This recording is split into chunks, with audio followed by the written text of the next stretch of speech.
దూరం నుంచి అన్ని బాగుంటాయి, అంతా మనకి తెలిసినట్టే ఉంటాయి. కానీ ప్రతి అద్భుతం వెనుక ఒక నిజం దాగి ఉంటుంది. దీనికి నిదర్శనమే అయోధ్య. 500 ఏళ్ల నుంచి చేస్తున్న పోరాటానికి గుర్తుగా రాముని తిరిగి తన పుట్టిన స్థలంలో మళ్ళా తన గుడి కట్టించడం మోడీ తిరగరాసిన చరిత్రలో మొదటి పేజీ ఇదే అని చెప్పొచ్చు.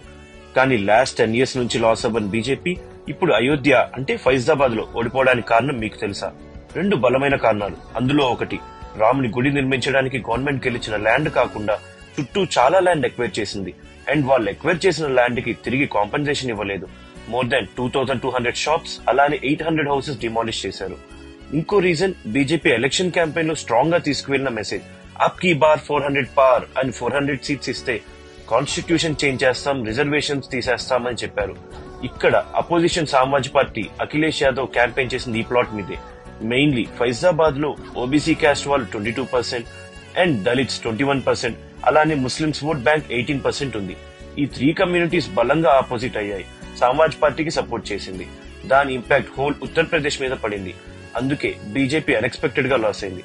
సో తప్పులు అందరూ చేస్తారు, బట్ దాని ఇంపాక్ట్ ఎలా ఉంటుంది అనే దానికి best example unexpected UP loss వల్ల బీజేపీ అలోన్ గా ఆఫ్టర్ 10 years రూలింగ్ గవర్నమెంట్ అయినా కూడా గవర్నమెంట్ ఫామ్ చేయలేకపోయింది.